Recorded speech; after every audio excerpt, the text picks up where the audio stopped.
Good evening and welcome in. It's the Minter Cardinals on the road here in Brunswick against the Brunswick Blue Devils. I'm Cole McDaniel alongside Vince McKee. Happy to be bringing you this game this evening. And for the third straight week in a row, Vince, beautiful weather for football. It's like we've been blessed with that since that first week. That first week was rainy. Since then, it has been sunny, crystal clear skies, and just wonderful weather for these guys to be back out here on the field. Good to be with you, Vince. I know, as we mentioned in the Facebook Live, you're excited for this game. I am as well. What are you expecting to see out of this? Well, first things first, I must agree with you on the weather aspect of tonight. That cool crispness in the air, perfect for fall football, no doubt about it. Definitely the high school football gods have shined upon us, making up for that horrendous first week of weather. And like you said as well, we are both very excited for tonight's game. What I'm looking for, two things really. Number one, what can the Brunswick offensive line do against Mentor's D-line, which is really one of the best in the state? And number two, as we also said in that pregame show on Facebook Live, how is Mentor going to respond to, coming back from really a stunning loss against St. Edward? Not that St. Edward isn't a phenomenal football team, but when you're up 11 in the fourth quarter like they were and let it slip away, certainly not a situation they're used to having happen against them. Looking for those two things tonight, Cole. Brunswick coming into this game with a record of 2-1. Minter also with a record of 2-1. Brunswick's been on a 2-game winning streak. Minter just lost their last game to St. Edwards. It was a game where, against St. Ed's, they were up going into the fourth quarter by 11 points, and then they blew that lead. It's going to be about responding here tonight on the road. Absolutely, and this is a place they're familiar with. Again, this is a conference battle. They've now come here 2 years in a row at this point. With a mismatch of schedules this year being what they are, it's kind of threw that into a flux. Usually it would go home and away, but they're very aware of what it takes to come into Brunswick and win. Let alone really as I mentioned, pregame there's still a decent amount of fans for the parents, but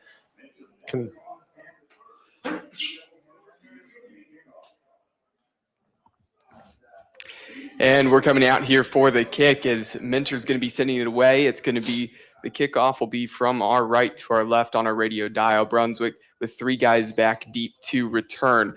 Brunswick with the all blue uniforms, the white helmet with the blue B on the side of the helmet. And then they also, you look at the Minter Cardinal uniforms, they've got the red pants, the white jerseys, and the gray helmets. The kick is away, and we're underway here in Brunswick. That one's going to go into the end zone, and that will be a touchback, and that's how we will start this game. So coming out onto the field is Ethan Fritz, and as you mentioned in the Facebook Live, initially it was Jake Charette at quarterback. He got hurt in that first matchup. Ethan Fritz has stepped in. What does he have to do tonight to give Brunswick an opportunity to win this game? Not easy shoes to fill, replacing Jake Shred, a star football player and baseball player. But what Ethan Fritz needs to do is not get rattled in that pocket, hang in that pocket when he can, and trust his play action fake when he needs it. He's going to need a lot of help from his running game as well. And Cole, here we go. And here is Fritz back with a 3-receiver set. The offset tight end there. Receiver in motion. We're going to have a handoff and a fumble right away on the first play of the game. Minter dives on it, and that is a tough start for Brunswick. Is just miscommunication on the handoff between Fritz and his running back, and that one hits the ground. Minter quick to get on it. Actually, it looks like it's going to stay with Brunswick here, but regardless, a bad start, not what you want to see. Cole, was it nerves? Is it just freak luck? Are they that – I don't want to use the word scared, but are they that cautious of that pass rush coming at them that even a handoff could be slipped up tonight? Well, and I'll tell you what, it looked like Minter was first on it, so maybe there was some scrapping down there in the pile. In high school football, the officials see who comes out with it. So Brunswick escapes just barely off of that first play. What a crazy first play. Now time to take a deep breath, calm the nerves, and get this going. 2nd and 13 from the 17-yard line. Here's a handoff to number 37, Brandon Koenig, and he forces his way forward for a gain of a couple. It looks like it's going to be about a gain of 5. They listed it 3rd and 8 now, ball on the 22. And a good job there by him to go ahead and keep pumping those legs, really turn a 2-yard run into about a 5-yard run. Great job there out of Brandon.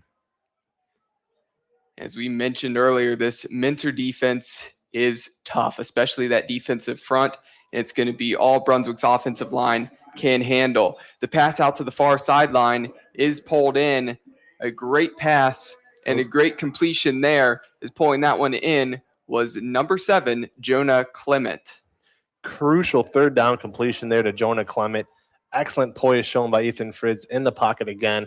Good job, Brunswick. Bungles the first play, comes out, bang, bang, first down right after that. Nice job. That they did. Got fortunate to get back on the ball, but then on that first couple plays, they were able to move the chains off the handoff here. Not much room to work for the running back going up the middle. We're down to about 2 minutes off of the clock right now. Still really early in this game. Brunswick trying to be the team to strike first. They've got a long ways to go still on their side of the field. And Brandon Koenig got both those carries, but watch out for Nick Vandini as well as this game goes on. Here's the handoff. That's Andrew Haver into the game. And there's a lot of running backs who are going to touch the ball. There are 3 guys listed. You're going to see Vandini, you're going to see Koenig, and you're going to see Haber. They're all 3 going to get touches throughout the game today. They're going to need it too, and you're going to see Fritz a lot roll out and run with it as well. That was a staple of the Jake Schrett ran offense. Obviously, these kids learn a playbook in training camp, whatever you want to call it, over the summer. They're not going to rip it up just because the quarterback's going. They're going to expect Fritz to go ahead and pick it right up. 3rd and 5 from their own 39. Fritz going to look for the call over the sideline. And it looked like a blitz was coming there for a second.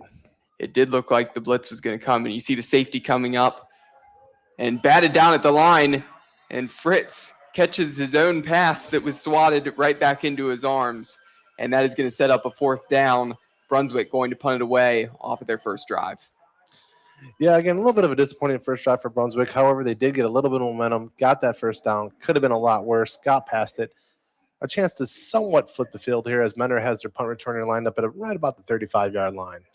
If you're just now tuning in, thanks for being with us here. Again, Cole McDaniel alongside Vince McKee as we are in Brunswick right now as they're hosting the Mentor Cardinals. Here's the punt. It's away and back and set to return as the Cardinals trying to get some room and not much room to work for Eric Cood, the senior wide receiver. Yeah, still going to start with some really good field position. They're up about the 43 for Mentor. Going to give them about 57 yards to go, and we'll see how quick they can pick it up. This is big right now for Brunswick, though. They cannot go ahead and just allow the quick strike offense of Mentor to do its thing. Let's see what kind of havoc they could cause. Ian Kipp, a senior quarterback, has a lot of experience. He's playing with a talented team out there, and they usually are in that spread offense with the 4 wide, and that's what they come out in. Kipp can not only throw to all the senior wide receivers he has, but he can also run. Here's that first snap back to Kipp. A quick throw out, and he cannot connect with his intended target. That is John Sierpatowski of Mentor. And actually, Brunswick got away with something there as Conan Sam lined up off sides, and they get caught on that one. Got back number 5 closest to us. Yeah, the officials did miss that one there. Down under 8.5 minutes here in the first quarter. The handoff up the middle, that offensive line giving some help as Riley Coughlin kept those legs churning, and they nearly got to the first down marker. It's going to set up a 3rd and 2, but Coughlin, good physical running, but that offensive line did a great job giving an extra push.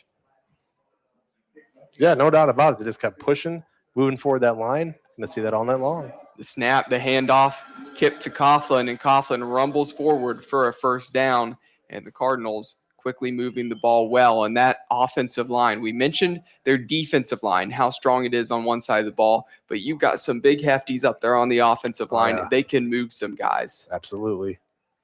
Kipp back to drive. And he steps into that throw. It was a nice driven throw. It just not able to hit his receiver on the out route again. That was John Sierpatowski again. Just couldn't connect on a pretty similar route to what they missed on before. Yeah, Troy's already seemed to be picking on Stone Coleman there. Sam Conan. Again, 4 wide. Receiver in motion from the left to the right. Here's the snap to Kipp. And we've got penalty flags on the far side of the field, and that's going to be false start on the offense. So Mentor is going to take a 5-yard penalty and step back for a 2nd and 15. We've got 7 minutes and 41 seconds here again on Keon Sports. You can find the link on Facebook as well as on Twitter. Just a reminder, at halftime, we'll be going over sponsors. We'll be going over scores as well and giving you those updates. This is what Brunswick needs to stay in the game, penalties like that. Here's Kip, back to drop. Looks for his wide receiver up the middle, and that one in and out of the hands of Hutch Baird. Baird kind of playing as a slot receiver there, found a wide open gap in the Brunswick defense in the middle of the field, and Kip just overthrew him. He couldn't get up and could not pull it in with a fingertip grab. No doubt about it. Last week against St. Edward, it was Hutch Baird having a huge night despite the loss, and he's had a very good season for the Cardinals as well. He's one of those guys that's going to have to get on the same page tonight with Kip for them to go ahead and dominate if they can, but this is a very big 3rd and 15 here, Cole. Kip with Brendan Panhorst to his right. Here's the snap. He drops back, steps into his throw. This time he's going to find Hutch Baird, and they will get close to the marker. It looks like it's going to be enough to move the chains because they're standing right at the marker. Yeah, good 13-yard pickup. They're going to set up a 4th and short for the Cardinals. No doubt about it. They're going to go right for it, right up to the line. And they will go for it because if that was short, that was only a couple inches short. Definitely very close. We're going to have a flag. It's going to be against the defense. It's going to be encroachment on Brunswick. And you mentioned earlier, they got fortunate. Brunswick did is they lined up off sides. The officials missed it. That time, not so fortunate.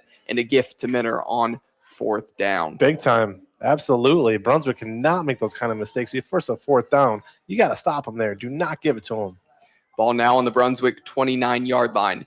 Kip drops back, looking to his left. Now over the middle, and once again overthrows his intended target. That time, number 24.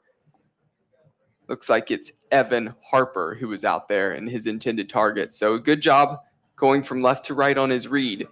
Just not able to get that pass down. Yeah, absolutely. There was a smart look looking for Harper, just couldn't land it to him.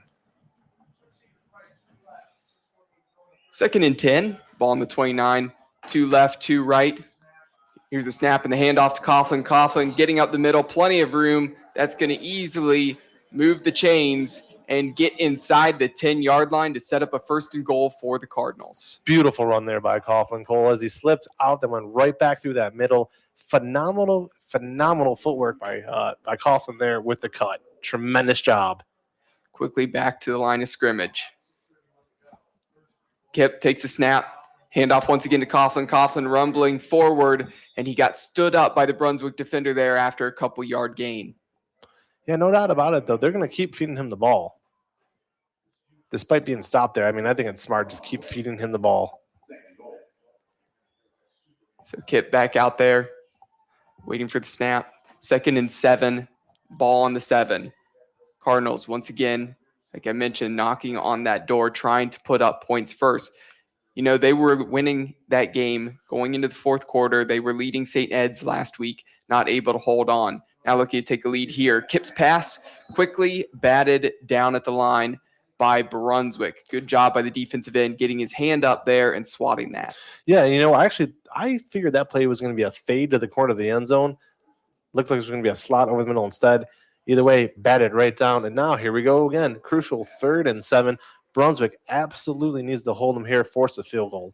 That was number 44, Dominic Svazil, that was able to get his hand up and bat it down and force a 3rd and 7 now for Kip and the Cardinals. Once again, that spread 4 wide. It's what you're going to see all game. They like to do that. It opens up some room and gives plenty of wide receiver options. Kip drops back to pass, rolling to his right-hand side. He's got a guy behind him, almost gets tripped up, continuing to roll out, and he finds a receiver in the corner of the end zone. Great patience there by Kip, the senior quarterback. Also a great job by his experienced wide receivers to extend their routes and help out their quarterback, and that's why it resulted in a touchdown, and that is number 83, Colin DePascal.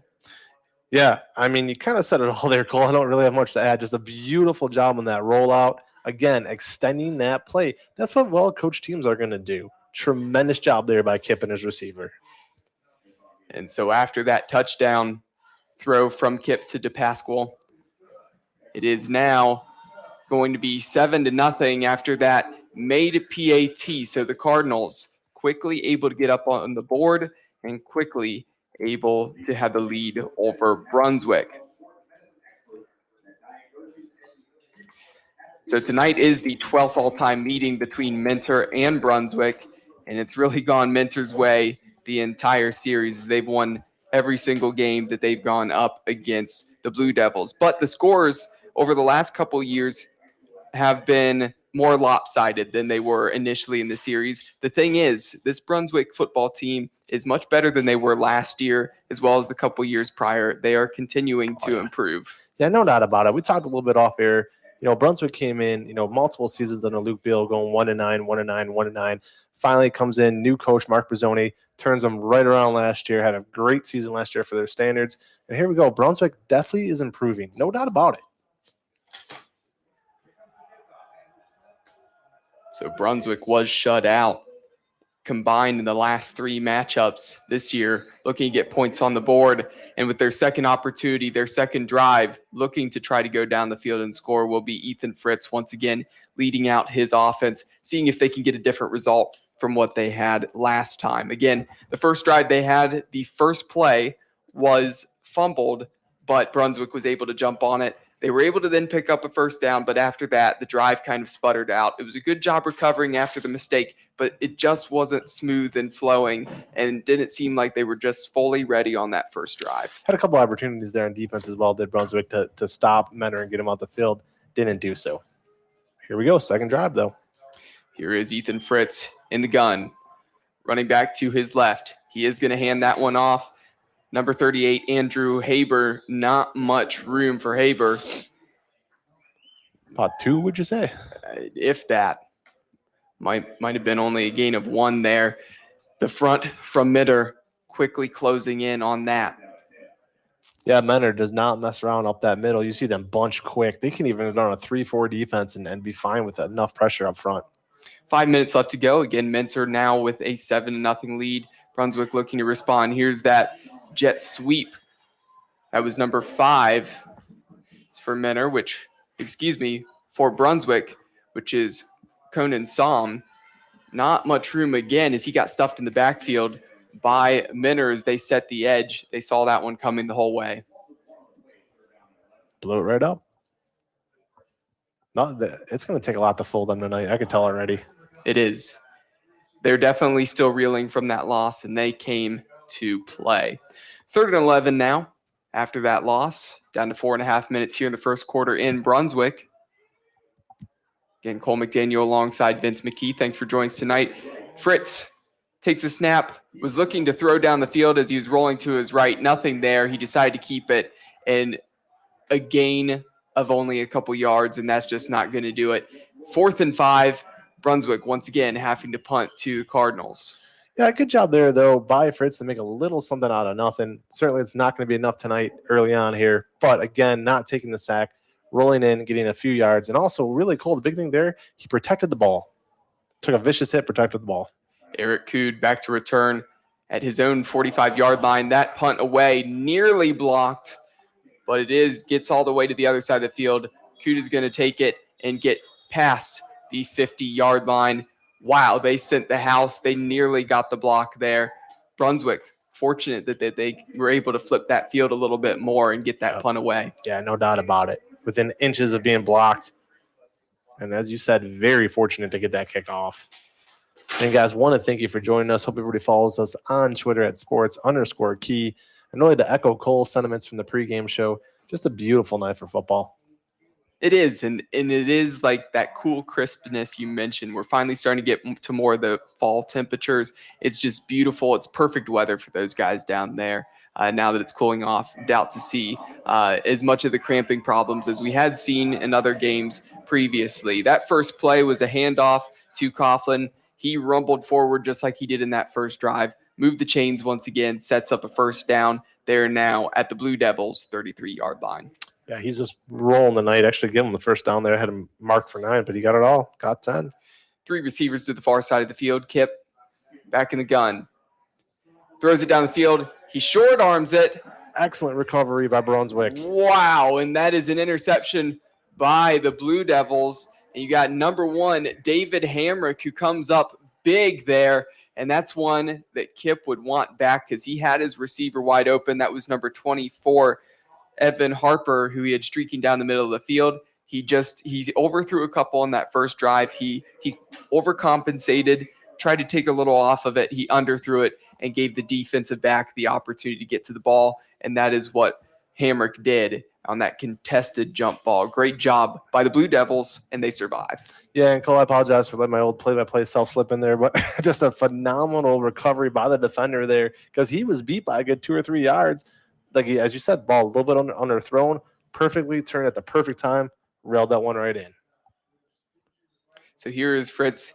He keeps it. He faked the handoff, and he probably should have given that one to his running back, as that was Brandon Koenig who wanted it going to the left-hand side. That keeper, though, from Fritz quickly stopped on the near side of the field. So, again, the turnover, huge. It's big for the Blue Devils, but they've got a long ways to go if they want to score a touchdown or get points here, as they're still inside their own 10-yard line. 2nd and 10 from the 8. We're under 3 minutes to go here in the first quarter. The Cardinals with that 7-0 lead. They were looking to extend it. The turnover keeps Brunswick alive and keeps it from getting out of hand quickly. Here's Fritz back in the gun. Look at the far side of the field. He tucks it, and he's going to throw that one out of bounds. Smart decision. Takes a little bit of a shot after that, but the smart play to get that ball away. Yeah, absolutely. Felt the pressure very quick there. Broke the pocket. Did not see anybody downfield. Was smart enough to, like you said, throw it away to those minor sidelines. Live to see 3rd down. You said it. It's 3rd down, 3rd and 10 from their 8-yard line. And this is one of those situations where do you go to pass it to try to really move the chains, or do you run it to clear some more space? Because you saw the pressure that the special teams unit of Mentor put on last time. They're going to decide to throw it. Fritz scrambling for his life. He's going to chuck it down the field, and that one he's going to throw out of bounds once again. So they don't move anywhere there. They didn't even gain a yard. 4th and 10 still from the 8. And I'll tell you what, too, Cole, not that it really would have mattered considering where they snapped the ball from. They got away with a big-time hold there. That was not a pancake block. That was a flat-out hold at about the 2-yard line. I'm not even sure if Mentor would have took the penalty, but absolutely it was Evan Savastos getting away with that one for Brunswick. Well, and the hold didn't really even matter because there still was pressure, that's for sure. Mentor not having a problem getting pressure in the backfield right now. Fritz definitely has been scrambling to his right-hand side a bunch. A wobbly kick. It's going to be fielded inside the 40 and then taken up right around the 32-yard line. So great field position once again for Mentor as they come out. They've got 2 minutes and 18 seconds left to operate here in the first quarter, trying to redeem themselves after that interception. As they come back out here once again. Again, a 7-0 lead for Mentor over Brunswick. A reminder that these two teams come into this game both at 2-1. So both teams looking to get to their 3rd win of the year. Again, a shortened season. Playoffs are quickly approaching as every team will be making the postseason this year.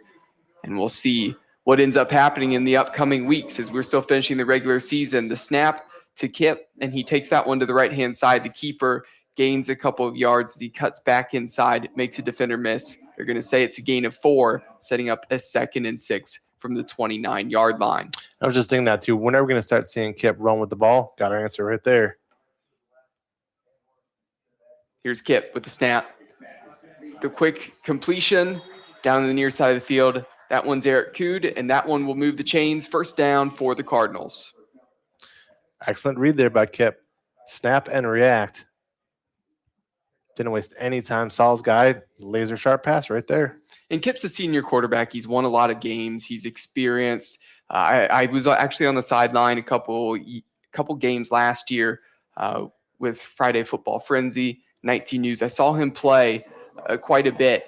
The thing is, it's one of those situations where he can run, he can also throw the ball. But right now, for an experienced quarterback, he's having an issue with really controlling where those passes are going. And right there, he just missed a wide open guy. It would have turned into a touchdown if he completed that over the middle of the field. Once again, an overthrow, and that one incomplete. Now going to be 3rd and 6. Yeah, there was nobody near those receivers.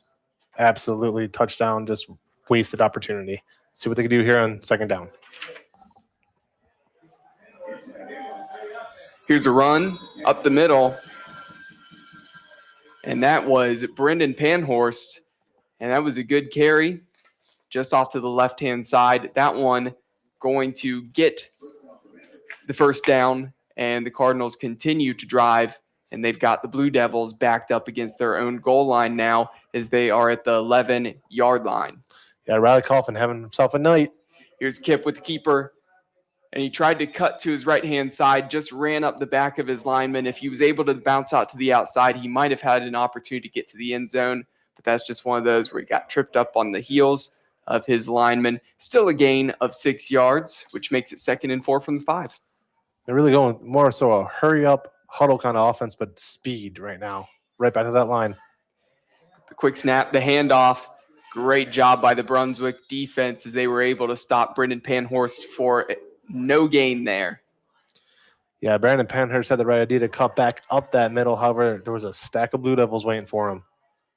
So that is a loss of a couple yards.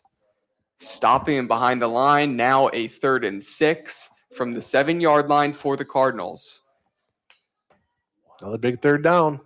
So the last touchdown for the Cardinals came really from Kip extending the play.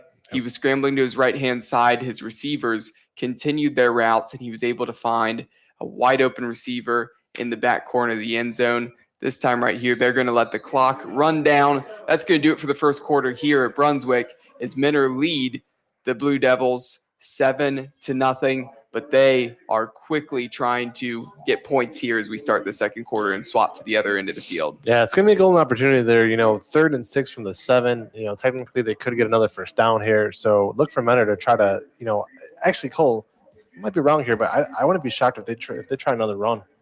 Yeah, I could definitely see them trying to run it. The other thing is you want to get your quarterback some confidence. Obviously, maybe Kip is definitely struggling with overthrowing a couple balls so far today.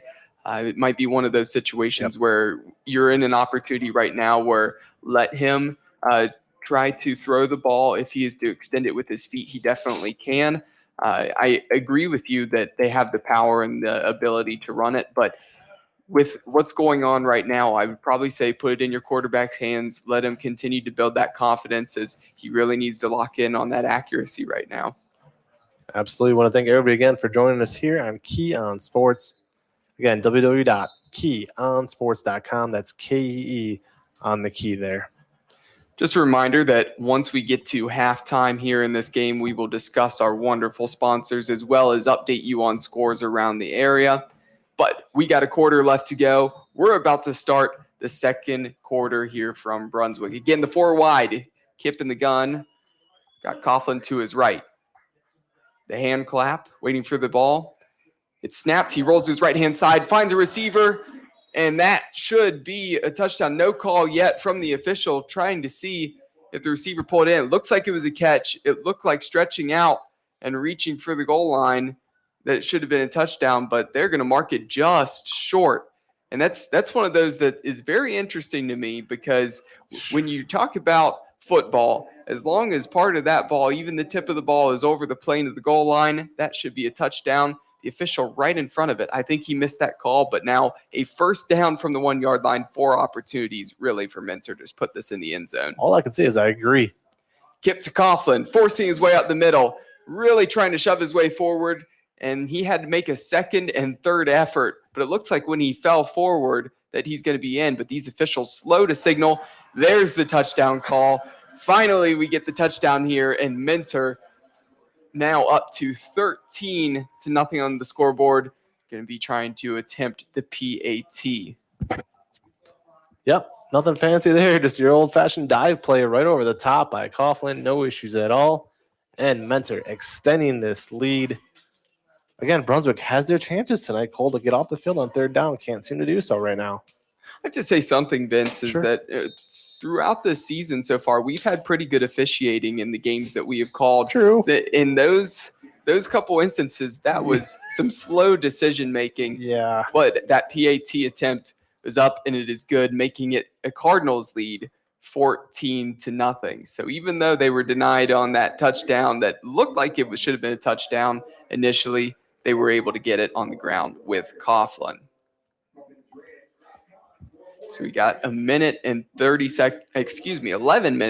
seconds left to go here in the second quarter. Only took 30 seconds off of the play clock. So now as they had swapped into the field, that means Minter will be kicking off, going from left to right.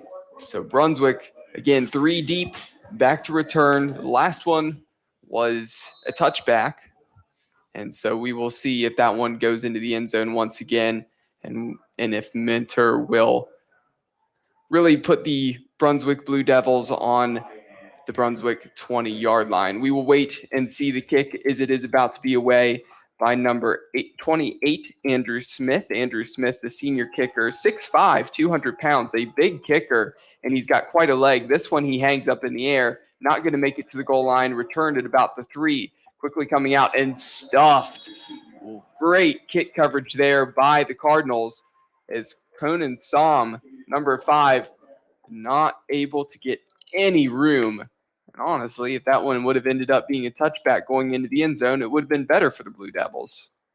I'll tell you what, too, Conan Som is everywhere tonight. Kid's ready to make a big play at some point. I mean, they got him doing jet sweeps. He's playing defensive back, just doing it all. But so far, Mentor has had every answer for him possible. And again, as we mentioned earlier, it just hasn't been a series where Brunswick's been able to have success against Mentor. Mentor is a great program. They're very successful. But Brunswick, as we mentioned, is improved this year. They are a good team. But if they want to have a chance in this game, they have to respond here on this drive. This one is going to be important. Ethan Fritz takes a snap, rolls off to the left-hand side. He's going to tuck it in his left arm, and he's going to get forward, and that is going to be a gain of about 12 yards. Good decision there by the quarterback. Absolutely, and that's one of the things his predecessor, Jake Strat, did very well. So, again, even when you're the backup, you're learning. You're taking those drops right behind the starter every week when you get chances like this to go ahead and step right up as he did. Excellent job there by Fritz. Ethan Fritz, the junior quarterback. And again, too, Cole, if I could just say real quick, he's a junior. It's not like this is a freshman or a sophomore stepping into that role. The kid's going to show poise tonight. I really do think the Blue Devils are going to hang around here. We'll see. 2 receivers on the far side of the field. Here's the snap. And the handoff off to the right-hand side, bouncing out to the right-hand side of his line was number 20, Quentin Mckinley, the senior running back. So we've seen 4 running backs into the game so far tonight. A lot of guys are going to be touching the ball in the backfield. Yeah, very smart. And like we just saw, too, with Fritz, he's going to run it as well. 2nd and 6 from the 31-yard line. We got 2 receivers set. Again, trying to increase protection. They're going with 2 running backs in the backfield, trying to keep their quarterback upright. Fritz drops back. He's able to avoid the blitz, and he's going to run with it and wrapped up. But a good job by Fritz as that pressure was coming off of his right-hand side. He saw it. He took a step to the left. Defender missed, and he got a positive gain, getting close to the marker. I like what I'm seeing out of this kid tonight. The junior is really stepping up when he needs to. He's got to learn how to slide. Other than that, though, you can't risk him getting hurt. He really should have slid there. Overall, though, he did not get the first down. So 3rd and inches, I thought he got it, actually. Yeah, he's very close. Here's the handoff up the middle. Going to be very close as Koenig. It looked like his forward progress should get him to the first down marker and advance the chains, but he was spun back, and the officials did get that one correct, and they will move the chains forward. First down for the Blue Devils. 4 weeks in, there's one thing I don't question, and that is Cole Eagle Eyes McDaniel. And, I think my vision's a little bit better tonight, too, with the new context, because he definitely got that first down. They scored 2 touchdowns over there. So, but again, all joking aside, we have really seen some good officiating this year. We have, and that's the thing. Yeah, I agree. This season has been different for not only the players and the coaches, everybody, the officials as well. They're learning different things. It's different with spotting the ball. You're seeing a lot of the beanbags being tossed.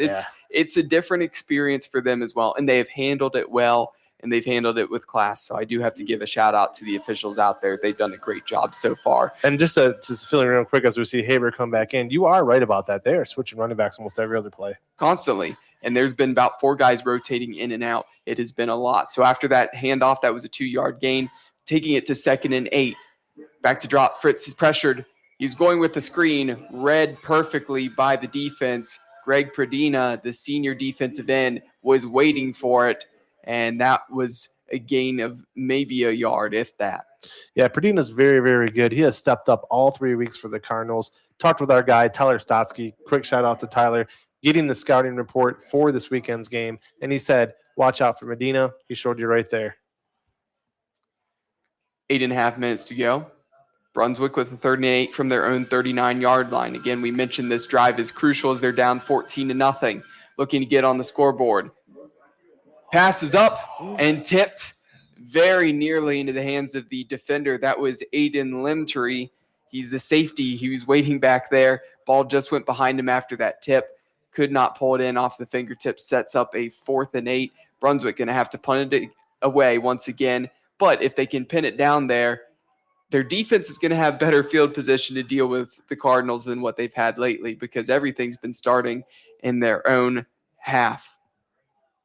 They will. And that would have been a pick 6 on that interception. Even though it was caught in the middle of the field, a safety is probably going to blow right past that line. It probably will. Here's the kick. It's up away. It's high and away. It's returned at about the 25-yard line, going up the middle. We got a flag here on the near side. We'll see what that penalty marker is for. Well, I see a Brunswick Blue Devil there lowered his shoulder and slammed into him. That might be a personal foul. Yeah, we will see what happens with that. You are probably correct. Waiting for the official signal. Eric Cood was the returner once again for Mentor.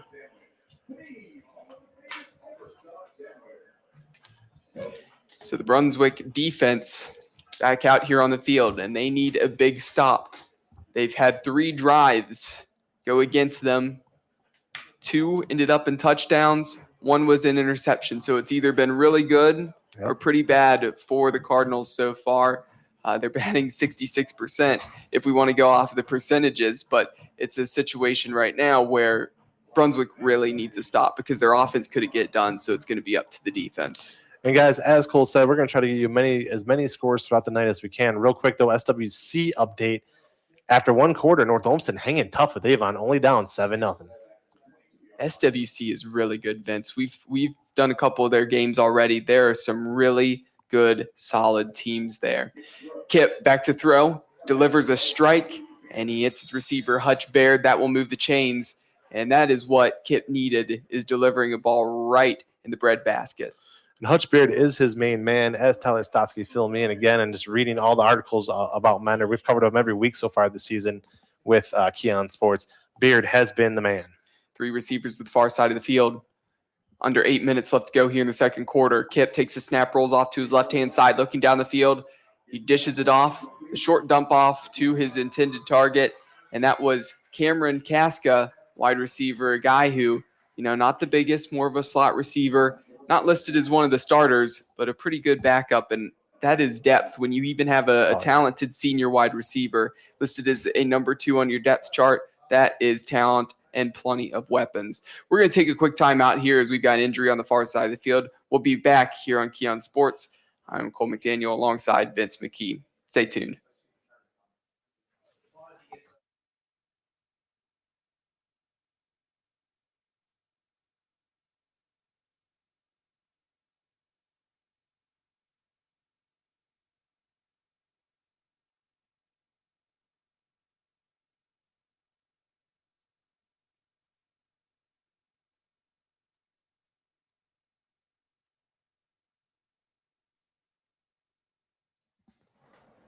And we're back here on Keon Sports. Again, Cole McDaniel alongside Vince McKee. If you're just now tuning in, Mentor with a 14-0 lead over Brunswick. We are in an injury timeout right now. Brunswick Blue Devil down on the far side of the field. Going to toss it to Vince here. He's going to give you some more score updates to look around the area. Yeah, a couple things here. We just got done talking about that SWC, and while we got a few minutes to kill here, we might as well look through some scores. But keeping it in SWC, not going to say upset brewing, but a much closer game than I think a lot of people expected. After 1 quarter, Olmstead Falls leading North Ridgeville 14-10. North Ridgeville is a team that has not scored a point so far this season. So for them to put up 10 on that Olmstead Falls defense, a good defense, which me and Cole have seen several times this year already, it's not bad. And it looks like the kid is going to be okay, or the student athlete, I should say. Yep, and we are going to be back in playing. Clock is ticking. We're under 7.5 left to go here in the second quarter. A 2nd and 1 from the 45-yard line for the Cardinals. Again, that spread 4 wide receiver set, as you mentioned, you're going to see all night tonight. Kip the handoff up the middle, and rumbling forward is Brendan Panhorst. and he is going to get the first down. That moves the chains once again and gets just past midfield. So back in Blue Devils territory go the Cardinals. And for the Cardinals, it really is that triple-headed monster. We're seeing it tonight with that rushing attack. Kip, Coughlin, Panhorst, and we haven't even seen Nick Farley yet, and he could dominate. And again, that's not a hurry-up offense, but it's almost like a 2-second huddle. Kip back in the gun, handing it off to Panhorst, driving forward up the middle. A good gain of about 5 or 6 yards. And it's one of those situations where you look at how Minter's offense plays, and it's that new modern era of football. It's really what you see a lot of teams start to do now, especially the fast pace. You see Ohio State do it, for instance. You get the wide receivers spread out, and it opens up the field. Here's the snap. Kip looking up the middle. He delivered a strike to his receiver, his intended target, Hutch Baird. Hutch Baird took a shot, though, from the defensive back. Great job in coverage by the Blue Devils. I'll tell you another thing Minter's doing tonight, even though they faced a 3rd and 5 here. Cole, they're running a lot of plays. They're dominating the time of possession. Overall plays right now, I'd say 3-1, maybe even 4-1. They're just there. It seems like that offense has been out there all game. After that incompletion, it is a 3rd and 5 from the 44-yard line. Kip taking a look over to his sideline.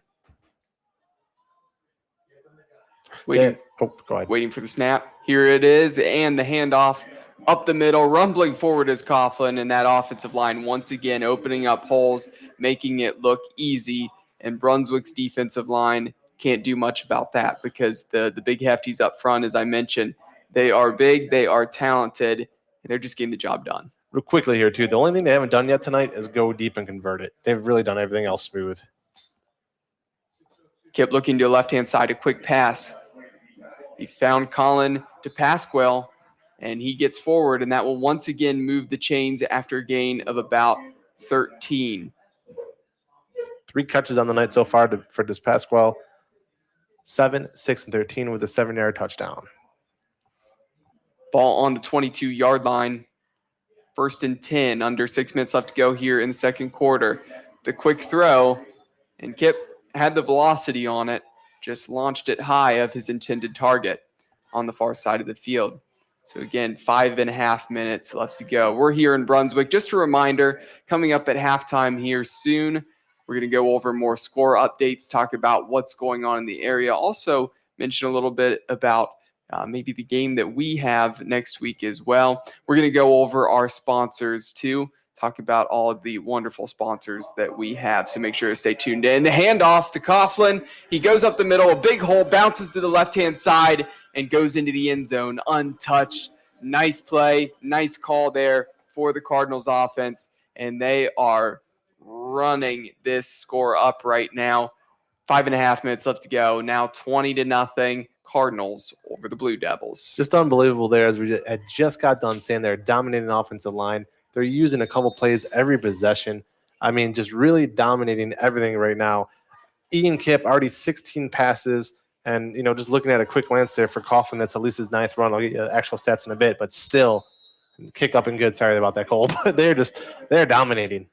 Said it, the kick by Andrew Smith was up and good, making it 21-0. So Brunswick, it's a situation where it's going to be hard to get back into this game. We get it. The defense of the Cardinals looks good. They're rolling tonight. They're a powerhouse team. It's a reason why they're ranked in the top 5. They are phenomenal. They're a great team. They're tough to go up against. But Brunswick definitely want to get some points up on the board. You've got 5.5 minutes. You could actually honestly run the ball and take a slow drive and see if you could even just cut into the deficit by 1 touchdown before halftime. We'll see what they do, but they've been subbing in running backs, subbing them in and out constantly. So if that's what they want to do, they definitely have the fresh legs to do so. Yeah, they do, but at the same time, though, at some point here, you need to start throwing the ball down the field. Really, I mean, for Ethan Fritz, he's 1 of 5. So I get it. You want to run the ball. I get it. You're deep at running back. I understand all of that. But at some point, especially when we get to the second half here, you do not want to get in a running clock situation. You have to start passing the ball. Well, and as Vince mentioned it, he is 1 of 5, but he dropped back to pass way more times than that. Most everything, his guys have been well covered. He's had to pull everything down and try to run with it. The kick is deep and away. This one will go into the end zone, and result in a touchback. So the Blue Devils offense will come out and operate from their own 20-yard line. Yeah, Cole, and if I could just tell you, I mean, we mentioned how Ian Kipp already has 16, pass attempts from Kipp alone. Brunswick as a team, looking at my stat sheet here, has ran 15 total plays. That's just unbelievable dominance by Mentor right now, controlling the ball. And real quick too, Brunswick is not a quick strike kind of team. They're not built that way. So they're going to have to salt this away with 5.5 to go, get on the board before the half. No, yeah, they definitely are not. You mentioned that, and it's one of those things where they're going to have to kind of test it out a little bit and try to play as more of a quick strike team. We will see what happens. The first play, though, is a carry, a handoff going off to the right-hand side, and a swarm of white and red, as the Cardinals read that perfectly off the left-hand side of really their defense. It was unbelievable how quick they swarmed to the ball, isn't it, Vince? Yeah, I mean, and at this time, I would say start going for some screen passes. If you're going to push that middle, if Mentor's going to dominate that middle, start getting your running backs in space. It's not going to work up the middle at this point. I think that much is established. Anything we've seen out of Ethan Fritz, all his runs, 6-1, 12, and 6, have been from scrambles. You need to get some separation on the outside. 2nd 11, ball on the 19-yard line. Dropping back to pass, looking over the middle, nothing. Rolling to the left-hand side, trying to avoid the pressure, and going to be wrapped up for a sack. As going down, Ethan Fritz could not get away from the pressure. Nice delayed blitz there by the Cardinals. Yeah, and for Fritz, again, you almost hate to say it, but that was a smart sack. He had nobody open. Rather than trying to force a throw way deep in his own zone there, would have led to an interception, possibly even another pick six, or an attempt at a pick six, I should say. Again, sound like a broken record here, but a smart job not throwing the ball. That was number 37, Michael Cal, the senior defensive back who was able to get in and wrap up Fritz. 3rd and 13 from the 17-yard line. Back to drop in the gun. Stepping up, he's got pressure from behind. Can he feel it? He's trying to get away, and he does not feel it, and he gets plowed from behind and buried into the ground, and that is going to result in another 4th down, and the Blue Devils will have to punt once again. Cardinals have an opportunity to make this a 4-possession lead going into halftime. Well, good job there out of Fritz to avoid that first sack, but you said it. I mean, how much pressure can you feel at once? Did not see it, and he absolutely got blasted again. Good job by Fritz to hold on to the ball. He did a lot of things good on that play, but you can only do so much with that many Cardinals breathing down your neck. And the kick team having to put all those guys back there to protect their punter as the pressure was sent. That punt high and away and short, and a fair catch. Ball going to be spotted at the 41-yard line. And that, if that one was a low line drive and not high and away, that was another one that would have been blocked. The Cardinals on their special teams unit sending the pressure, and for 2 times today, they have nearly blocked a punt. You almost feel like you're going to see it happen at some point. You really do. And if he does kick a line drive and gets it off, I wouldn't be shocked to see Mentor return to the house. They just have that kind of speed. And Vince, this is what a good program and a good team does after they lose a game. They bounce back, they come out, they try to prove a point, and that is exactly what Mentor is trying to do right now. 3 minutes and 22 seconds left on the clock. Again, at 21-0 lead for the Cardinals. Kipp takes a snap. He rolls out to the left-hand side. Loftied up for his receiver on that far side. That was Colin DePasquale, who pulled in that first touchdown. Looked like he should have had a second touchdown. He was marked short, and it resulted in a running touchdown. But he has been a big target tonight for the Cardinals. But Kipp, again, just an overthrow. Yeah, he's had a couple of those tonight. More than a couple. 3 receivers set to the far side. Coughlin running up the middle. And it really looks like Moses parting the Red Sea right now. Yes. I mean, there is plenty of room for Coughlin to run. He hardly gets touched after those first 5-6 yards. And here's the thing, too. He's very dangerous. He could cut back, but tonight he hasn't had to. Like you said, he's seen that immediate hold and just went right through it. We've seen that he can make cutback runs when he needs to, but not needed tonight. Kipp dropping back into the gun, looking over to his favorite target, as you mentioned, that is Hutch Baird. Yep. And he delivers that strike. That was a good pass. And that one, a great catch and a good job getting feet in bounds. That one would have been good in the NFL as Hutch Baird got both toes down here, outstretched over the sideline. That is a phenomenal catch for a high school player. Yeah, just a damn good catch there by Beard. He's been practicing that all season long, has it down to a science at this point. 2.5 minutes left to go. Ball on the 24-yard line. Kip scrambling. Off to his left-hand side. He got the initial block. He's going to be going for the end zone, and it looks like he's going to make it. Unless he stepped out of bounds right there, they're going to say, no, he didn't, and that is a touchdown. Kip able to take that one to the house, and that one is because of the blocking by his wide receivers upfield and his running back, Riley Coughlin, setting that block for him. Yeah, not only that, but like you said, and then right at about the 2-yard line, he got another block at the last second, and the DB from Brunswick, I don't know, I'm not going to say it. Well, I'll say it, but it almost looked like he didn't want to even try to tackle him. Did you see that? He just kind of stopped, looked at Kip, and Kip went, boop, touchdown. Well, Kip is 6'3", 210 pounds. He's got good size for a high school quarterback, but that's one where I think you probably need to stick your nose in there, especially on the sideline, because you might be able to force him to step out. That being said, that's not what happened. The Cardinals continuing to roll. 28-0 is your score with 2 minutes and 13 seconds left to go. I have an old rule when it comes to writing about high school. I try to never throw somebody under the bus, so I'm not going to say who the player was, but yeah, it really just looked like he looked at him, said, all right, we're down 21-0. I'm not going to put my body in front of you. I mean, he just stopped and looked at Kip go right in front of him. Well, and you have to, in some ways, it's football. It's kind of what you expect to come out here and see, but in other ways, you kind of have to feel sorry for the Blue Devils in some situations. Their senior night was tonight. The guys came out. They were being honored. Mentor's not the most fun team to have your senior night against, especially when they come out and they're playing like this. These guys look a little bit defeated early, the Blue Devils do.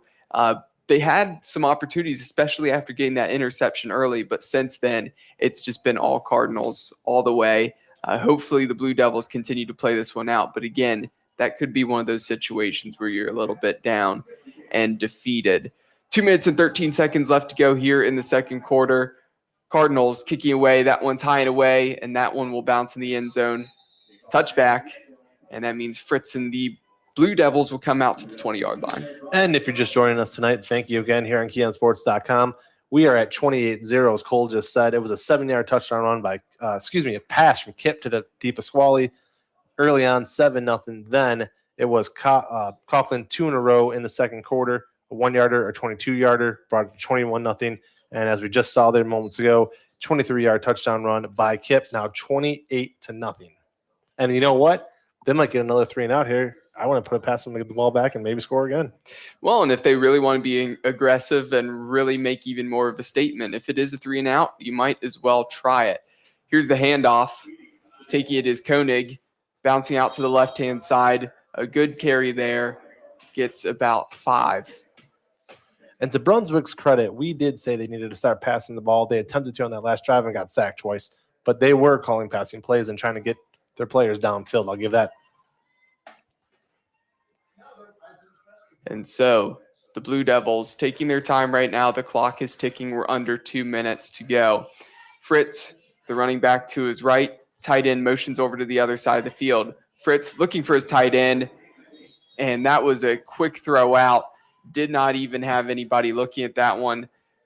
Again, trying to get that out of his hands really quickly. Maybe he felt a little bit of pressure, starting to panic and trying to hit his intended target, but he did not give any time for number 18, Ryan Flanagan, to turn around and try to grab that ball. No, none at all. And I think this is when you're going to see the Cardinals start to bring the house on every passing attempt. I mean, when you're up 28-0, you got that kind of speed, you got that kind of size. I would not want to be Ethan Fritz right now in that backfield, as I think the Cardinals are going to absolutely bring it the rest of this game. 3rd and 6 from their own 24-yard line. Handoff up the middle, trying to get some room, and no room there for the Blue Devils. Koenig was stopped immediately as soon as he touched it. They're going to give him a gain of 1 yard, but that's not nearly enough. So 4th and 6, and we got the timeout by the Cardinals, giving them a minute and a half left to go here in the second quarter. They're going to try to score again before halftime. Well, this is big right now for Brunswick, and I'll say this, okay? I call it the way I see it. Right now, Brunswick's probably not going to win this game. They would need a near miracle of a comeback with the way that what we've seen so far. However, there is some pride that goes into this. It's senior night. You're against one of your biggest rivals. The last thing you want right now is to start the second half of the game with a running clock. They have 90 seconds to step up and get a stop here. You know Mentor's going to go for it. Absolutely. They're going to go as quick as they can to that line and try to score. Clearly, we get that. They're going to get really good field position again. Right now, Brunswick, their defensive unit, absolutely has to do whatever they can not to allow any more points. It could be the special teams. They've been sitting pressure, nearly got a couple block punts. I could see it being the one here. And after a high snap, barely got away, and it looked like that one was going to be the one. But that high kick was what was able to just get past the outstretched arm of the onlooking Cardinal defender. And I'll tell you what, that high snap, great job to pull it in for the Blue Devils. But yeah, that's tough. That sets up your punter in a bad situation, especially against a team that is bringing the house. But with that field position, ball going to be marked on the 46-yard line, setting up that 1st and 10 for Kip in the offense as they come out. They've got 54 yards to the end zone, 1 minute and 25 seconds left to go. With how they've been moving the ball, they've got plenty of time. Again, still 2 timeouts as well. Here's Kip, 3 receivers to the far side of the field. Got Coughlin to his right. The snap, he drops back, and the out route, and that one to Baird, but that one going to be incomplete as Baird had to jump to the side a little bit to try to pull that in. He came down with it, but no toes in bounds. Yeah, that's a good call by the ref. That actually happened right in front of us. And you can see, I mean, it was a great catch, just a little bit, led him a little bit too far. As you mentioned, right in front of us, you and I are positioned about the 40 to 43-yard line respectively, and that one was right there. Here's Kip delivering the pass. That one low, a diving catch is what it looked like, but the official on the far side is going to say that Eric Cood dropped that one, and that one hit the ball. But what a great athletic play to get to that ball that was delivered behind him from Kip. Yeah, and that was a 50-50 ball there, too. If they would have called it a catch, I wouldn't have been shocked. It was that close. But again, 3rd down and 10. And as we've said all night long, Cole, it seems like we're a broken record. Big 3rd down for Brunswick. They need to stop. Kip in the gun. He drops back, scanning the field, pressure behind. He feels the pressure, rolls out to the right-hand side, tosses it away, and that one into the hands of his intended target and going to be incomplete. Cameron Casca had to reach back and try to pull that one in. And actually, because Casca got his hand on the ball and kind of knocked it down, it kept it from turning into a turnover because there was an onlooking Blue Devil defensive back that was there and could have easily picked that off. Probably not the best decision making there on that one from Kip. Tried to make something happen, but they got fortunate. But that 3 and out means they're going to be punting the ball away, so the Cardinals not able to score points. And now the Blue Devils returning it at the 25-yard line is where the fair catch is signaled, which means they've got 75 yards to go with a minute on the clock. And with how they've been moving the ball, Vince, I just don't see them getting into field goal range with this time. I think they're going to run the ball here and run out the clock. I mean, can you blame them? Yeah. If you put the ball in the air right now, 3 things happen with you, Pat, when you pass the ball. 2 of them are bad. Incomplete, sack. Actually, 3 of them are bad. Interception. I mean, I wouldn't even chance it. And I hate that kind of loser mentality. I really do. But I wouldn't put it past them right now just to run the ball, start fresh, come out second half, hope for the best. I wouldn't risk it. The play clock was quickly winding down. They had to sprint out, but they got the snap off. Fritz running to the left-hand side. A nice tackle, taking out his feet. And he does fall forward, but again, quickly surrounded by the Cardinals. So now we are down to 50 seconds, and they're going to take their time. It looks like they're going to really run out the clock now. And I'll tell you who had a hell of a block on that play just now was Chase Buchner of Brunswick. Upended the Mentor guy big time. Great job there, Chase, on that block. 18 seconds on the play clock. We've got 35 seconds on the game clock. Here's the snap. Fritz back to pass. A low ball, and it looks like it is pulled in, and that is a great catch off of the shoestrings, picking that one off of his feet. Jonah Clement. Wow, that is a nice catch because that one was really low, and he really had to make an effort to get to that. 20 seconds left. He has both their catches tonight. He does. First down. Fritz taking their time. It looked like they were going to try to snap this and get quickly to the line. Of course, they could let the clock run out. They're not going to do so. 3 receivers to the far side of the field. He steps back to pass, setting up a screen. Got the block, but another defender quickly into the backfield, wrapped up and tackled No room to run there for Jake Dye, and that's how it's going to end. Minter leading going into halftime, 28-0 here in Brunswick. Again, I'm Cole McDaniel alongside Vince McKee. At halftime, we're going to be going over sponsors as well as updating you on the scoreboard. We'll be right back. We're going to take a very short break.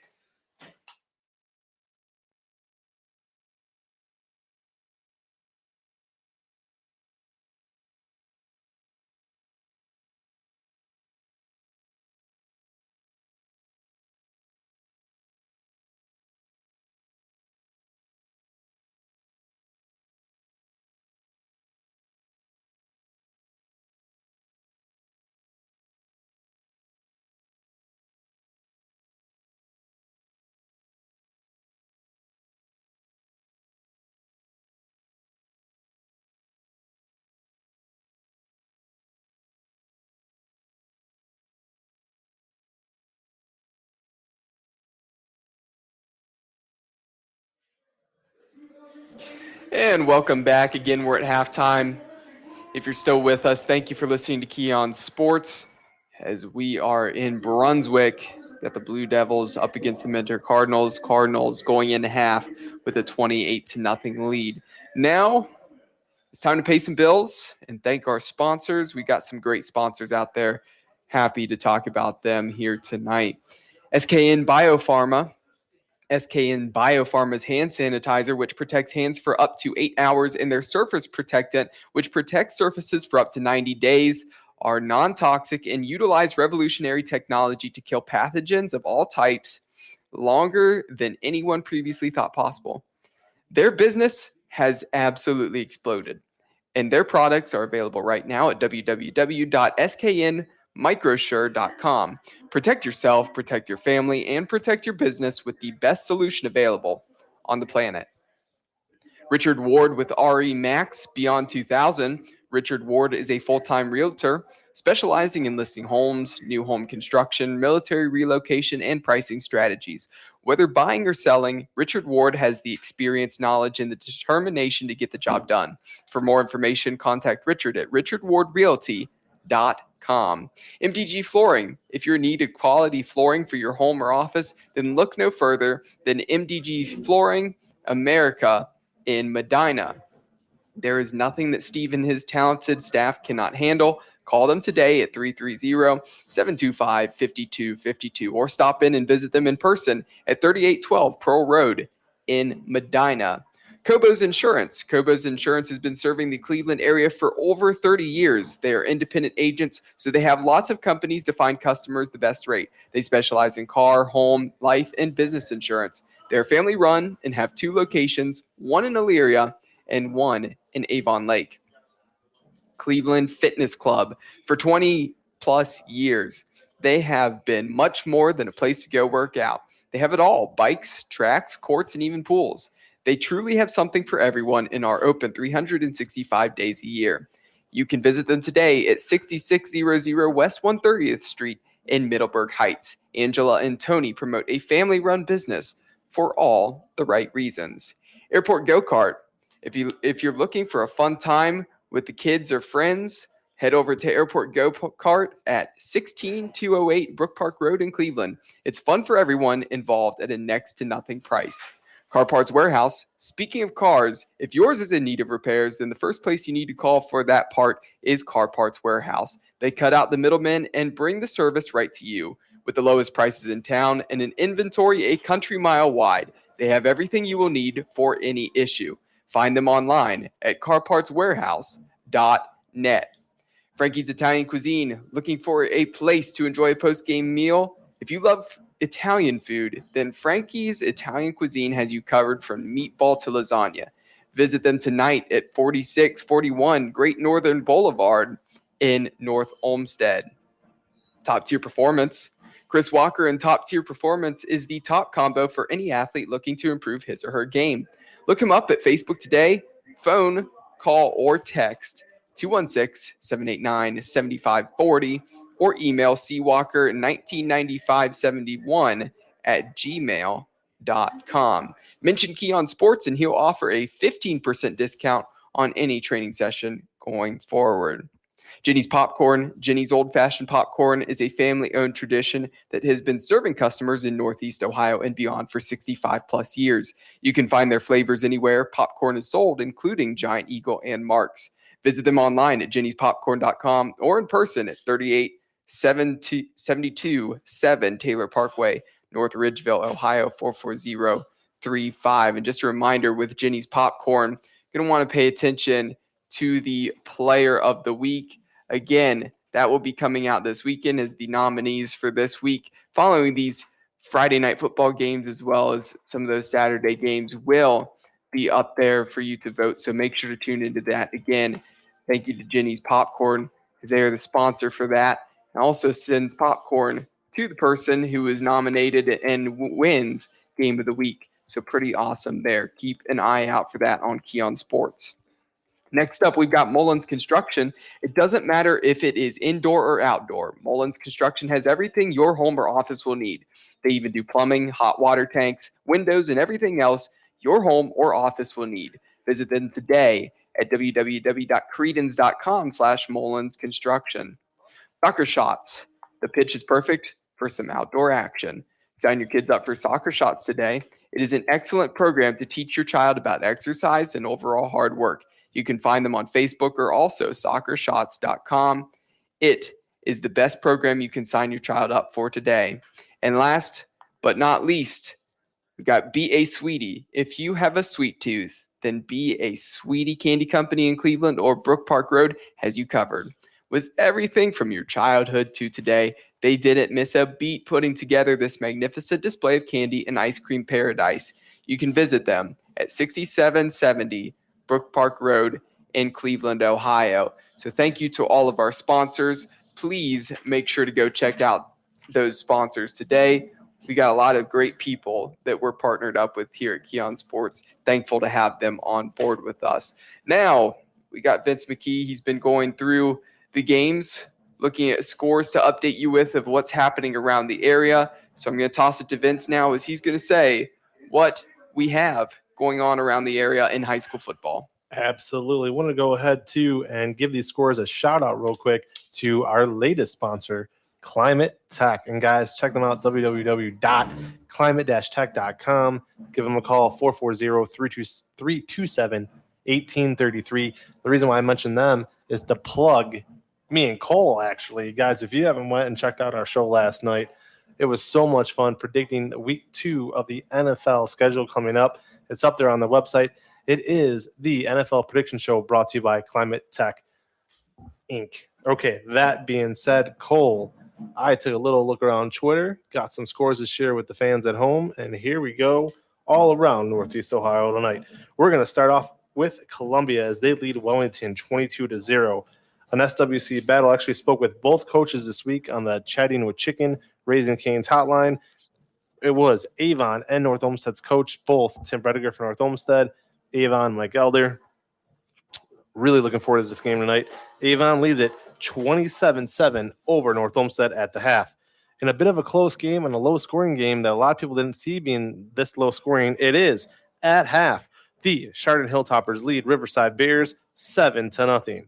Another low-scoring game I don't think a lot of people thought would be is this one, Massillon over Benedictine, only 7-3. Kind of a shocker there. Defensive battle. I'm not too sure how many people saw that coming.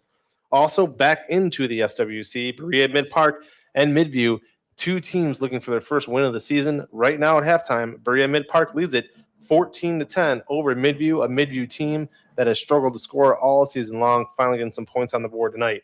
Brecksville, Cole mentioned it with the sponsorship reads. It was Joey Labis, this past week's Jenny's Old Fashioned Popcorn Player of the Week. That young man is headed to Iowa. He is amazing, 6'4", the arm of a rocket.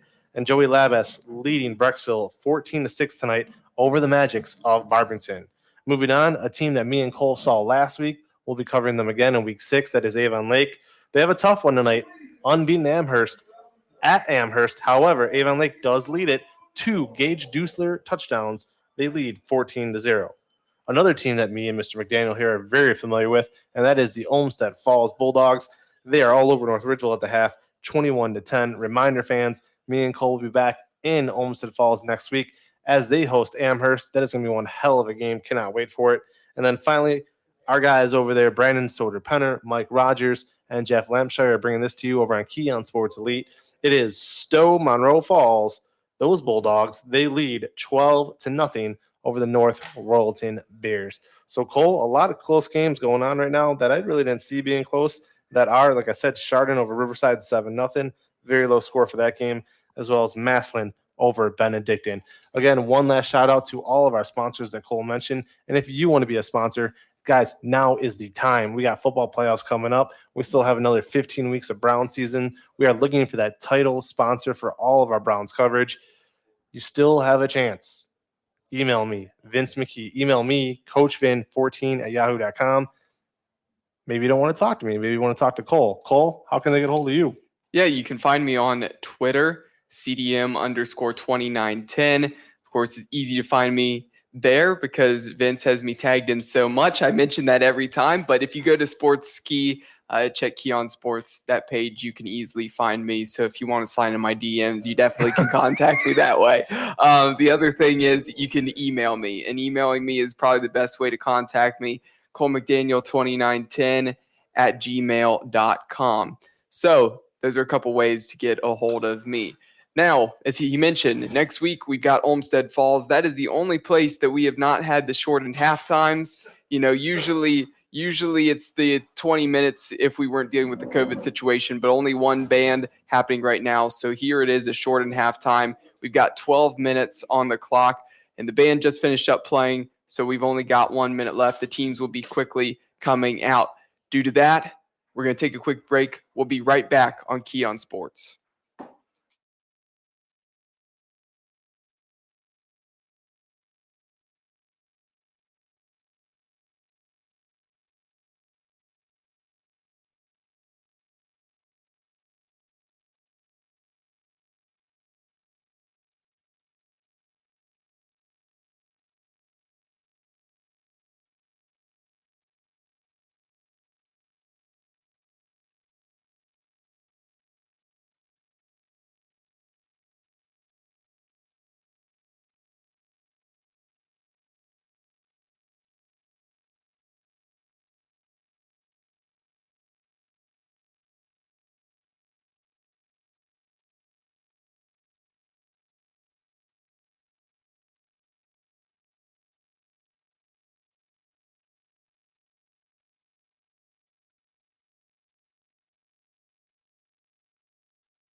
And welcome back here on Key on Sports. Again, Cole McDaniel alongside Vince McKee. The teams are back out on the field and they are stretching, trying to get ready. So we're going to have a couple more minutes before we start action again.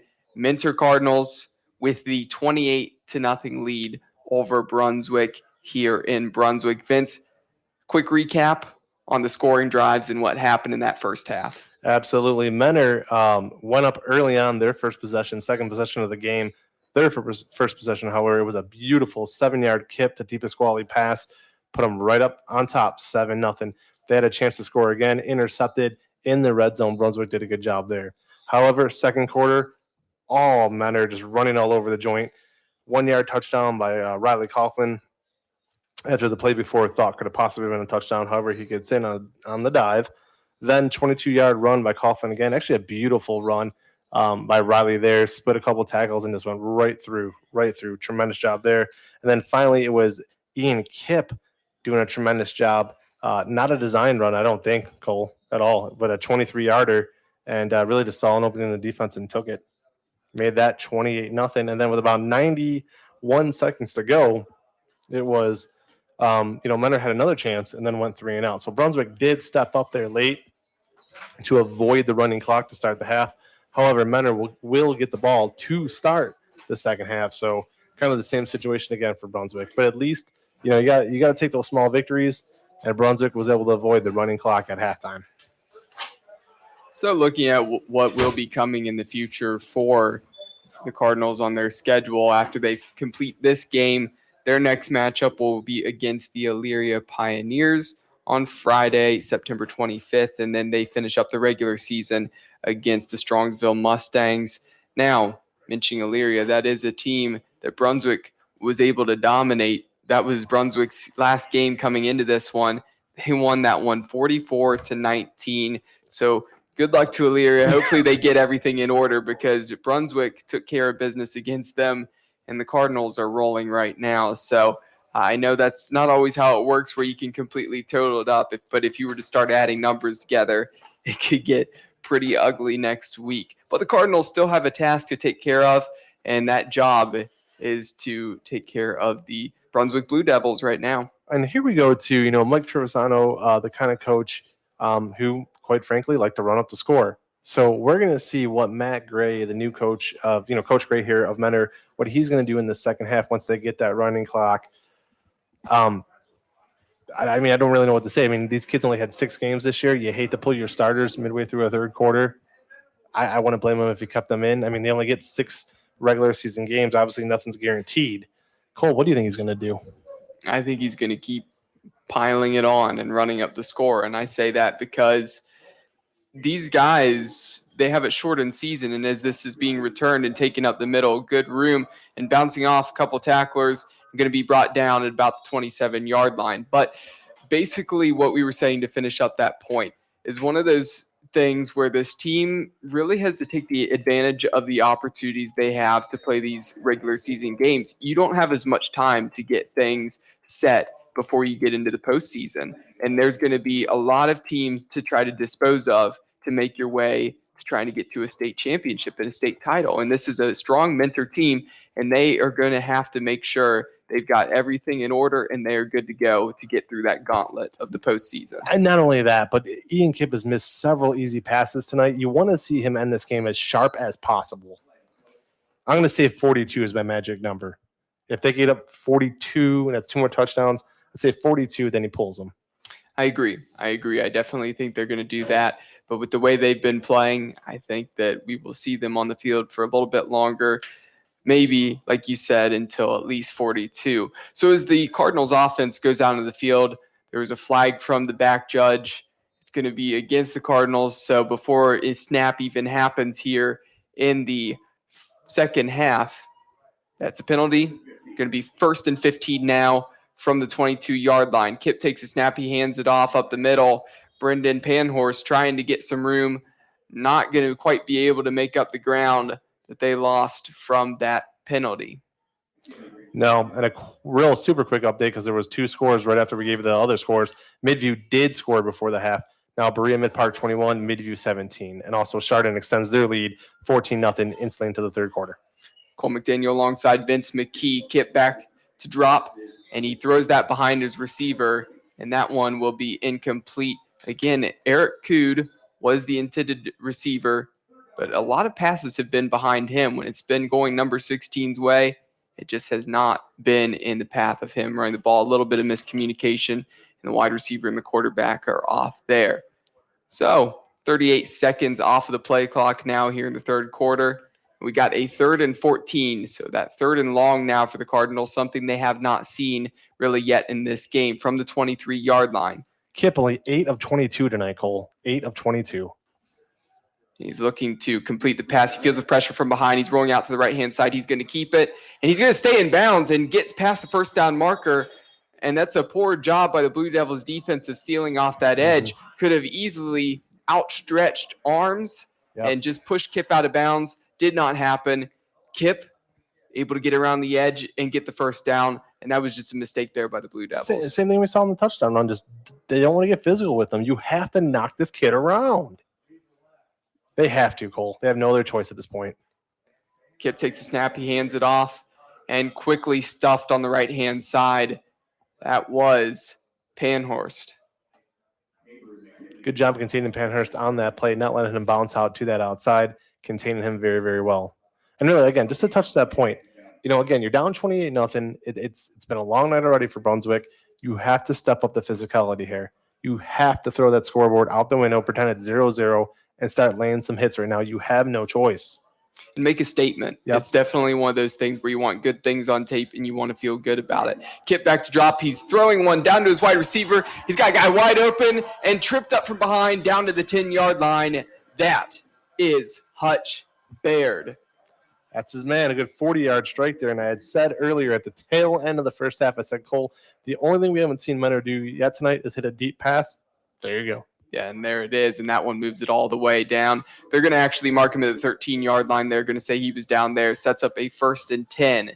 Kip takes a snap, looking to his right-hand side, going back to Baird. Baird on the back shoulder throw, nearly able to pull it in, but the contact with the ground dislodges that ball, incomplete. 2nd and 10 now from the 13. And for Baird, 4 catches tonight, 76 yards. I mean, he's picking them up in chunks.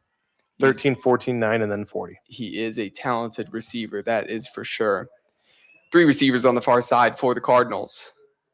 Kip with Panhurst to his right-hand side. He's going to step up to the line, takes a look over the sideline to get the call in. 15 seconds on the play clock. Here's a snap. Going through his reads, up the middle, and that is a touchdown for the Cardinals. John Sierra-Patowski, senior wide receiver. Once again, those wide receivers making good work right now, pulling in that touchdown. 34-0 over the Blue Devils. He was wide open by about a good 4 to 5 yards there. Nobody near him. Great vision there by Kip. Did not hesitate. The second he saw Serpentuski get that separation, he just lit it right up. Great job there by Ian Kip. Yes, Sierra-Patowski able to get up through the middle, get open. And that was one of those things. Kip was maybe struggling with some confidence, a little bit of missed throws there as the PAT is up, splits the upright is good. It is one of those things where you said it. He hadn't really completed that many passes tonight, but those were 2, good back-to-back completions he had with that deep ball here on the sideline. The touchdown there, he went through his progression. You could read his eyes, see where his head was turning. He was able to find his receiver wide open up the middle. So that was better there on that drive from Kip than what we saw in the first half. Absolutely. And you got to believe a coach probably got in his ear at halftime and said, hey, look, we're going to throw the scoreboard out the window on this opening drive. We want you to throw, look sharp, go through progressions, everything that he just did. And again, that is the sign of a senior leader. Yes. He's been pegged for a couple of years as strictly a running quarterback or what can he do with his arm. He's showing you tonight he has the arm. It's just an accuracy issue at times. And just a reminder, if you want to check out some score updates, see some video as well, you can go to Twitter. We do have our reporters out there at other games covering. They're going to be giving score updates themselves on Twitter, as well as some video clips. So make sure to check out Key on Sports on Twitter at Sports Key. And there are going to be several guys out there tweeting out things. So make sure to stay tuned to that. The kick was away, went into the end zone, a touchback once again. So here come the Blue Devils with their first opportunity on offense in the second half. And it's one of those situations where down 35-0, we mentioned it's kind of stating the obvious. A comeback is not going to be happening for Brunswick here, but you want to get something positive here in the second half. And it's an opportunity for Brunswick to really see what they can do, maybe pull some tricks out of the bag with the offense, see what they can get done. Yeah, no doubt about it. You want to get good stuff on tape, as you said right before the end of the first half. And here's the initial throw, looking over to this near sideline. That was low and incomplete. Ethan Fritz looking for his intended target. That is number 21, J.D. Serwatka. And Cole, while we have a brief second here, since you alluded to it, maybe I'll just wait to that after this next play, but I'm going to tell you all the recaps we'll have tonight for you if you go over to the website. 3 receivers set to the far side of the field, 2nd and 10 from the 20-yard line, 9 minutes left to go. Here's the snap, the handoff up the middle. A little bit of room to work. About 4 yards picked up there, as that was Brandon Koenig. And they've been rotating in and out those running backs, as we mentioned in the first half, but Koenig has gotten the majority of the carries here tonight. Yeah, he has, and it's actually been very interesting. We haven't seen Vandini yet either. I mean, he's been out there, just hasn't got any touches, which is very, very strange, as he was a huge part of their offense last season and earlier this year as well. Yeah, definitely interesting to see that he hasn't touched the ball. We've seen Haber, we've seen Koenig, we've even seen it was number 20, Quentin McKinley came in. All three of those guys really have gotten touches here tonight. Fritz back to pass. He's getting pressured from behind. He's got to scramble. He spins out, gets some positive yards, and he's pushing. He's trying to get there. Did he get to the first down marker? It is going to be close. If he didn't get it, he was inches short. But the official on the far side, yeah, he's signaling to move the chains. That was good, man. Good tough spin. Play. Good spin there at the end, too. I'm liking what I'm seeing out of this kid, Ethan Fritz. And you got to remember something. Shret was going to graduate anyway, so regardless, Fritz will be the starter next year as a senior. And like we said, all this is on tape, practice, however you want to call it. He's showing me some stuff tonight that I really do like. Smart with the ball. I definitely agree. He hasn't really forced throws, and that has been one of the most important things. If somebody hasn't been open, he has tucked it and ran or thrown it out of bounds. Here's a snap, the run up the middle. That is McKinley checking back into the game. He gets another touch, surges forward for a gain of 4 yards. Again, guys, a lot going on all over the area tonight. Stick by KeonSports.com for those recaps. Mark Thies at Holy Name and River, always a big one. Olmstead Falls and Ridgeville, our Daryl Epp is there. Sharon at Riverside, Tyler Stoutsky. Marlinton at Salem, Jason Hannum. And Parma at Fairview, Tyler Danberg. Look for all those written recaps later tonight. Keon Sports.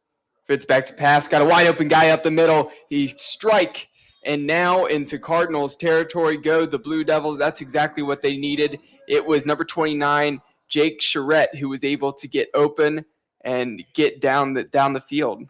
Excuse me, not Jake Charette, because it looks like the old roster, that's what they have here. So not sure who number 29 is currently right now, since Charette is not in the game. Yeah, that's not accurate. Okay, so good pass regardless. We'll try to give you that number a little bit later on. And the roster not updated after the injury there, but that's okay. Yep. We will roll with it. We got 6 minutes and 15 seconds left to go here in the third quarter. Again, and saying hasn't really forced throws. Ethan Fritz delivered a strike right up the middle. That was a nice throw. That was nice completion. So again, 2nd and 6 in opponent territory. Can they come away with points? Again, mentioned it earlier. The last couple years for Brunswick versus Mentor, 62-0, 35-0, 45-0. Trying to change things here this year. The class that are seniors now, since they've been freshmen, they haven't put points up against the Cardinals. Nope. Now they're trying to change that. Fritz feels the pressure, gets out to his right-hand side. He scrambles and gets just to the first down marker. That will move the chains. 5.5 minutes left to go here in the third quarter. And here's the other thing. Not only does Mentor know that, Brunswick knows this as well. So Brunswick wants those points. Yep. I mean, you figure both teams were told that all week long. Hey, there's a streak going on. Mentor, keep it going. Brunswick, do anything you can to stop it. Yeah, that's pretty much sums it up. That's exactly what those guys would be hearing. The snap, the handoff up the middle to Haber. He pushes forward, and a group of Cardinals drive him back, but forward progress will give him about a yard or two. Yeah, you can't tell Mentor they're up 35-0 right now in the layoff. I mean, they're going right at it. Yeah. But I'll say this, though. I mean, we're looking at maybe 4 or 5 minutes already on this drive. I mean, Brunswick finally putting something together here. Well, we're talking about a talented team this year, but talented program overall. Mentor, 19 times OHSAA postseason appearances, 19 times they've been in the postseason, 6 regional championships, and a 4-time state runner-up as recently as 2017. And that was Fritz scrambling for his life in the backfield, had to throw that one up. I know he was looking for an intended receiver out there. That one floated. Thankfully for the Blue Devils, that one hit the ground because that one hung up in the air for quite a while. Yeah, that was actually his first big mistake, and they're going to see a legal man downfield anyways. But, again, I would imagine Mentor declines this, makes it 3rd and 9. Let's see what Coach Gray decides to do here. And so Coach Gray just out on the edge of the field talking to the official, and he's going to decline that penalty for illegal man downfield, exactly what you thought, making it a 3rd and 9. We're getting close to about 3.5 minutes left to go here in the third quarter. If you're just now tuning in, a reminder here on Key on Sports, we've got Mentor at Brunswick. Mentor with a huge lead right now, 35-0. Brunswick driving, though, in opponent's territory, and the blitz up the middle, and the ball's on the ground. It looks like a fumble. It is out. Mentor comes away with it, and that right there was a mistake by Ethan Fritz. You can't blame him for trying to get rid of that ball, but as he was being taken to ground, he was trying to release it forward. It just got punched out from the huge hit, and that results in a turnover, and the Cardinals recover. But that was a great blitz, a nice call there by the defensive coordinator of the Cardinals. Yeah, and it sounds cliche, but you know what? He got blasted. I can't think of a better word. He absolutely got blasted. A lot of people would let go of the ball in that situation. Really, the first big mistake of the night for Fritz. It's not really in a crucial situation, but regardless, definitely something to learn from. He really took a hit, though, Cole. My goodness. So spots the ball at the 45-yard line for the Cardinals. Again, working left to right. The handoff on the far side, bouncing off tackles. And that is Panhorst. He's able to get forward. You're going to say he picked up about 5 yards there, setting up a 2nd and 5 right at midfield. Down to 2.5 minutes left to go here in the third quarter. And Vince, you mentioned it here at the start of this half. You said that if they get to about 42 points, that's when you would expect to see some of the starters start to go out. This is the drive that could determine that. Yep. 3 receivers to the near side of the field. Here's the snap, another handoff to Panhorst, and plenty of room as he bounced off to the left-hand side, following his left tackle.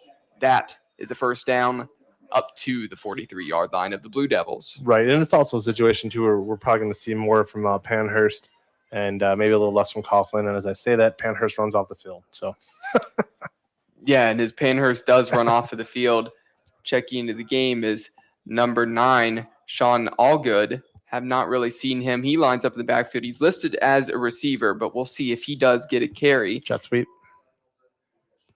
I think he might get a carry just as a running back up the middle. That's exactly what he does. So wide receiver listed on the depth chart, getting carry like a tailback, and he punches forward for a gain of 3, setting up a 2nd and 7 from the 40-yard line of the Blue Devils. Yeah, interesting, too. We haven't seen Nick Farley yet tonight.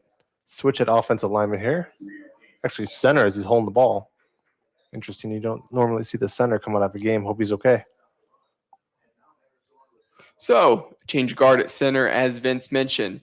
3 receivers set to the near side, 1 on the far side. Here's the snap and the handoff. Not much room there, actually, but still enough of a gain to get 4 yards. And so one of those things for the Cardinals where even though the gap didn't open up like it had been most of the game running the ball, still able to get some nice yards and a gain there. We've got an injured Cardinal down on the field. It actually looks like it was the center who just subbed into the game. Unfortunate for him. 1 play, and he's down. So we're going to take a quick injury timeout here on Key on Sports. We'll be right back with more action of Mentor at Brunswick here on Key on Sports.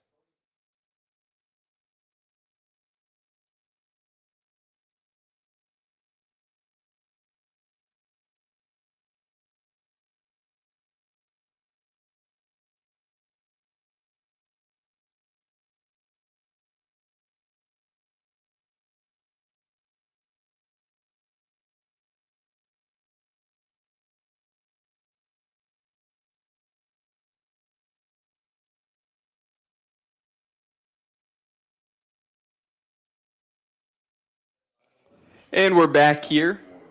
Third quarter action in Brunswick, 35-0. The Cardinals have the lead. 49 seconds left in the third quarter.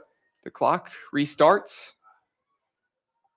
and the injured player was able to walk off of the field. 4 receiver set for the Cardinals. Kip claps his hands, waiting for the snap, and he hands it off to Panhorst. He's got wide open spaces in front of him, and he's able to get up the middle. A great carry, tried to bounce it out to the outside. That got him an extra couple yards. Moved the chains once again, now down to the 26-yard line. Yeah, you got to believe. I mean, that Brunswick defense has been on the field about 70% of this game, maybe even 75% of this game, and their legs have to be filling at this point. And it looks like Miner's going to go ahead and take it to the fourth quarter, up 35-0. Vince mentioned it that they will. They're going to let this clock run out. We're going to swap sides of the field as the Cardinals continue to drive, looking to add another touchdown on the board. And so you mentioned it. We're going to see how Brunswick could respond after coming out here and being down big. Also going to see how Minter wanted to play it. Were they going to put their reserve guys in, their second squad guys in early, or were they going to run up the score a little bit more, give the guys some more snaps? They have been giving their guys some more snaps, really getting things shored up, and that's probably partially due to the loss last week. You want to make sure that you are operating smoothly. As we mentioned, the season is coming closer and closer to an end. It's hard to believe because it feels like we just started yesterday, but with that postseason quickly approaching and everything being different, I mean, we're getting close to playoff territory time to start discussing that already. Yeah, and fans, you cannot see me, but I was shaking my head profusely with everything Cole just said. I mean, basically, coming off that St. Edward loss last week, this does not shock me that these guys are still in the game in the fourth quarter. No doubt about it. So the clock is ticking, and we're back out there with the snap of the fourth quarter. And that first snap of the fourth quarter is a handoff once again up the middle by Panhurst. So checking back into the game is Sean Allgood. Again, mentioned it earlier. He's a junior wide receiver is what he's listed at on the depth chart and on the roster, but getting some snaps now at halfback. So the tailback right now is a wide receiver, but it's interesting to see the third guy getting some snaps there, but good for him to get those snaps. Kip faked the jet sweep, ends up handing it off to Allgood. He's able to punch forward for a gain of about a yard or two, and that's about it. Yeah, I mean, it is good for him. It's kind of strange as he comes off the field now, and it's Panhurst coming back in. So I guess this really does mean that we have probably seen the last of Coughlin tonight. Yeah, and Coughlin, a guy who's a big factor for them. Don't want to risk any injuries with him being their starting running back. So he was really the first guy that we did get to see pulled really from this game tonight. Want to keep him healthy. Handoff up the middle, a little bit of a push, not much room there. Setting up now a 4th and 5, 10.5 minutes left to go here in the fourth quarter. And it looks like we're going to see a field goal attempt for the Cardinals. So no touchdown here. It'll be the first time that their drive hasn't ended in 0 points or 7 points. It's been pretty consistent between those two. But now an opportunity, 4-3, trying to make it 38-0. So out onto the field is Andrew Smith, the senior kicker. Ball on the left hash. It is up. It is right down the middle. That one was perfect. And so that does make the score 38-0. The Cardinals with the lead here in Brunswick. Just a reminder, high school rules. We have a running clock right now. This fourth quarter will definitely tick away quickly with the running clock. Brunswick still trying to make something happen. They did have a good drive last drive. It just ended after that blitz and that fumble. Kind of devastating for them after they were actually putting together some good plays and getting some good ball movement. But we will see what they do coming back out here. And also we'll see if the Cardinals will continue to try to send the blitz and pressure Ethan Fritz, who's honestly been pretty composed and done a good job tonight. So ball going to be on the left side of the field on that left hash, as it will be kicked away by Andrew Smith, who just capitalized on that field goal attempt. Trying to scroll through his Twitter feed just now. Cole is very curious to see where he's going to college with that leg. That kid has got a boot on him. Sometimes they put it in their Twitter feed. So I'm going to actually look into that, see if I can get that answer for you this week. And from being out there at their games last year, if I remember correctly, I remember talking about he's a big kicker. He's 6'5", he's 200 pounds. If I remember correctly, and things can change over the last couple years, it doesn't take too long for things to change. But I do remember that he was also a basketball player and was also getting looks to go play basketball, I believe. So we will see. He's ranked as the number 1 kicker in Ohio, 18th in the nation. That's impressive. Yeah, well, has his own website. Sorry, keep going. But, go over to coleskicking.com to watch some of his kicks. Yeah, I doubt that's his own website. Well, it's but not. My bad. Yeah. It's a website for kickers, clearly. It's a kicking camp. But yeah. But I could stand corrected, but I do remember there being word on the sideline of that, so I cannot confirm if he does play basketball or not. But with height like that, you might as well. But number one kicker in Ohio definitely should be looking to go kick in college because he has a leg. And on that field goal, I mean, that was going to be good from 50. He definitely has a leg on him. That was right up through the middle. So back on the field here, we got a timeout after that first play. Timeout taken by the Cardinals. It looks like they've got their backups in now on defense going up against Brunswick. So an opportunity for the depth now to get some reps as we're down under 9 minutes to go here in the fourth quarter. And we might need to take, I was going to say an injury timeout, but it looks like everybody's okay to get off the field there. I did not see the number, but somebody was limping off the field for Brunswick. So just standard timeout. Yeah, I'll tell you what, it's been one of those situations where, we mentioned it at the beginning of the broadcast. For those who weren't here for the very beginning, a beautiful night for football is what we mentioned. Cool, crisp air, finally starting to cool down, getting away from those summer temperatures to more of the fall. But another beautiful night. It's just a clear sky, and you just got the light shining on the field. It's wonderful to be back. And I know we said it, this is the fourth week now of this, but you just love having football back. Continue to enjoy that for sure. So a new quarterback on the field, a handoff to the halfback, stopped in the backfield, quickly wrapped up. Quarterback number 7, that is Jonah Clement. And Clement, guy who's playing wide receiver, he caught a couple balls early in the game. Guess he's also playing backup quarterback duties, getting his opportunity now to take some snaps. And sometimes you see that too when you go to the second string so early in the season with Shrek and Hurt. Big kid. Height. 2 receivers on the far side. The pass complete down on the near side of the field. He finds number 42, Ryan Metzger. And so that is going to be short of the marker, setting up a fourth down. So Brunswick will be punting away to the Cardinals, and that was a quick 3 and out. You were talking about Mentor's kicker, Andrew Smith, his height. This kid here, Clement's 6'4". He looks every inch of it. I mean, we're, I don't know what, 40 yards maybe from the field, but yeah, I mean, you could just tell, towering amongst those guys out there. Yeah, there are definitely some tall and big players down there on the field. 6'40", 180. Yeah, or 6'4", 180. Here's the punt.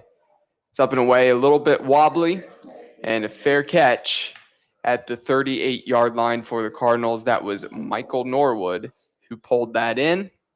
And so now we will see a new offense on the field for the Cardinals. So I know you said your magic number was 42. Well, if they got a touchdown on that drive, you would have been correct. It would have been that drive. They settled with the field goal. So the magic number tonight did end up being 38. But Vince, you were right on exactly what drive it would be, leading to the backups coming in. And now an opportunity for some depth to get plenty of snaps. Yeah, no doubt about it. I'm guessing we're probably going to see more of the receiver playing running back. All good. Here's the snap and the handoff. Yep. All good up the middle. He's able to find a gap, and he's going to get forward. They're going to give him a gain of 5. Make it a 2nd and 5 from the 38-yard line.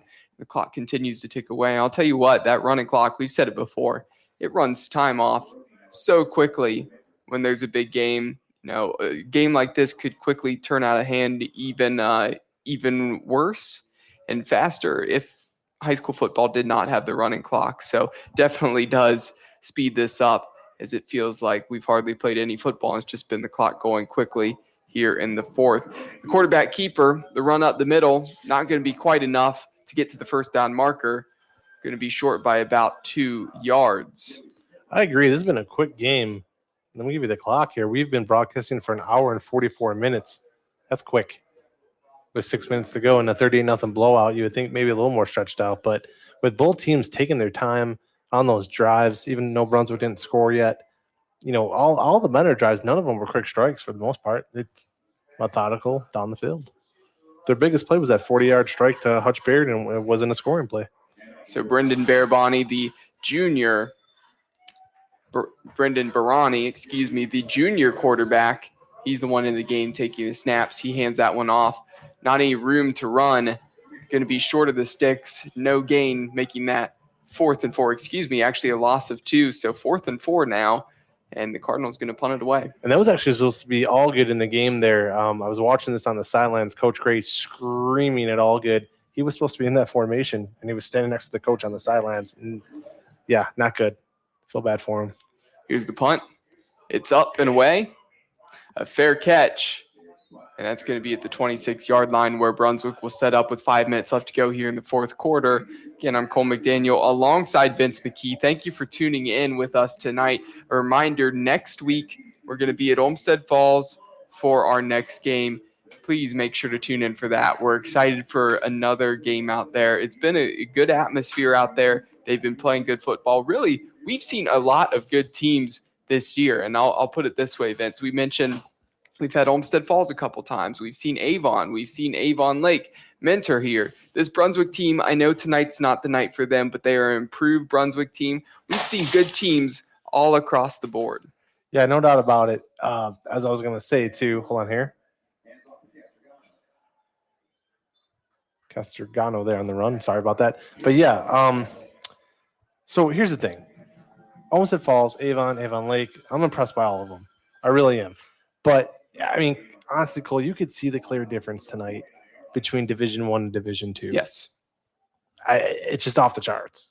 Yeah, it absolutely is. I mean, Avon Lake, some of those teams, they actually, I'll be honest, Avon and Avon Lake might be able to put up more of a fight against a team like Mentor than this Brunswick team is. I know Brunswick is good, but it would be kind of similar. Yeah, and then, and not to, sorry, fans, don't mean to ignore this game right now, but really just to kind of finish that point, Avon has the size that I think they would be able to compete with Mentor on the line play at least.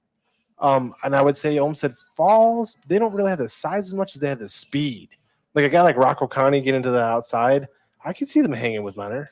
Yeah, I could see them for a little bit. Yeah. I think that Brunswick, Brunswick's still turning things around. They're still in the process of getting better and better. You see they've got some potential, but Brunswick actually, aside from a couple players here and there, they actually are smaller than Avon Lake and Avon. That is noticeable. We've seen that. But I definitely think Avon specifically, they'd maybe be able to put some points up against Mentor. Where they would probably struggle is defensively. Can they stop Mentor? The other thing is, it's kind of the same thing for Avon Lake. And so we were talking about some of these talented teams and a little bit of if you had crossover between the divisions.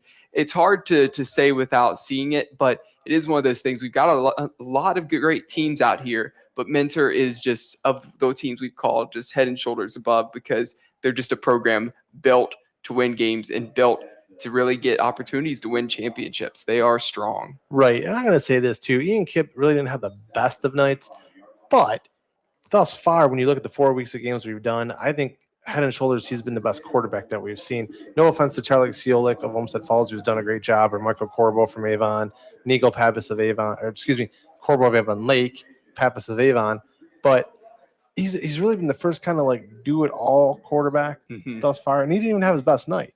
Now, next week, fans, please tune in next week because Tyler Brazino of Amherst is a treat to watch. Very, very good. And to see him, I think it's going to be a great game. I'm trying to keep my eye on Avon Lake Amherst tonight to see who's going to win that game. Regardless, even if Amherst comes in, they'll be 3-1 if they lose the Avon Lake, 3-1 against 3-1 Olmstead Falls because Olmstead Falls was blown out in North Ridgeville. So you figure 2 3-1 teams. That's going to be one hell of a game next week. Honestly, Cole, I usually wait until Tuesday night to prepare for games.